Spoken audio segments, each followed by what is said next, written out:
Bonsoir à tous, bienvenue ce samedi. L'escale 225 nous conduira dans la sous-préfecture de Mbayakro, dans le centre de la Côte d'Ivoire, très peu connu. Les Adjé Abé, sous-groupe baoulé, sont souvent considérés comme des Abé originaires d'Agboville, alors qu'il n'en est rien. Kwassikro, le chef-lieu de canton, a célébré récemment l'igname, un tubercule qui leur a fait du bien lors des grandes migrations des baoulés avec la reine Ablapoku.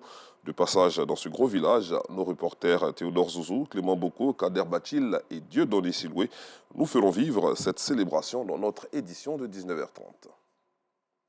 Direction à présent Yopougon, où 8 élèves ont donné des sueurs froides à leurs parents hier. Pensionnaires du collège Savant 2 de la plus grande commune de notre pays, au quartier Béago, ils ont fini leur journée d'école dans des centres de santé des suites de malaise après le repas de la récréation, intoxication alimentaire ou empoisonnement. Notre équipe de reportage, conduite par Farida Sissé, va nous situer tout à l'heure à travers son reportage commenté par Clément Boko. À l'international, d'abord au Gabon, Brice Lacruche Alianga, ancien directeur de cabinet d'Ali Bongo, tombé en disgrâce puis jeté en prison en décembre 2019, a enfin été libéré dans la nuit d'hier à aujourd'hui. Le franco-gabonais, qui était devenu le véritable homme fort du système après l'AVC d'Ali Bongo en octobre 2018, a été libéré sous condition en compagnie de 2 de ses proches. Amaigri, frêle et fatigué, ses avocats réclamaient sa libération pour des raisons humanitaires parce qu'il était très malade.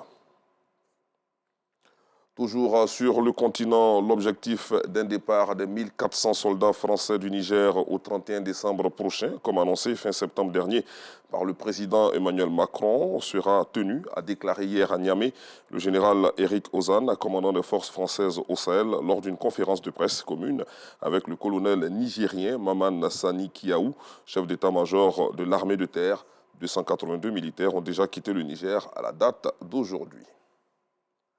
L'actualité internationale reste dominée par la guerre entre Israël et le Hamas. Un premier convoi d'aide humanitaire a traversé ce samedi le terminal de Rafah vers l'enclave palestinienne de Gaza, alors que le conflit entre dans son 15e jour et que les bombardements de l'armée israélienne sont incessants dans l'embade de Gaza.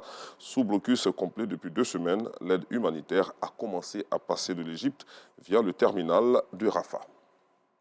Fin de ce flash. Rendez-vous à 19h30.